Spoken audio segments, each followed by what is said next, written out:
Napakabagal mo, napag-iwanan ka na. Those were the times that God is sharpening you. Maybe hindi lang po natin agad nare-realize, but He is shaping our mindset. He is building our character, and He is strengthening our spirit. Because sometimes, the strongest warrior isn't the one who shouts the loudest in the battle, but the one who weeps the deepest in the presence of his master. Go back and sit with the Lord. Don't rush into the battlefield unarmed, unclear.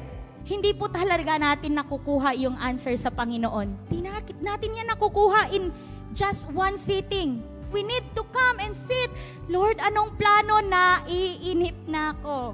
And that's reality. We want to move fast. We want to take control. Ako na lang magdesisyon, Lord, ang tagal mo kasi. But friends, we need to wait. We need to trust.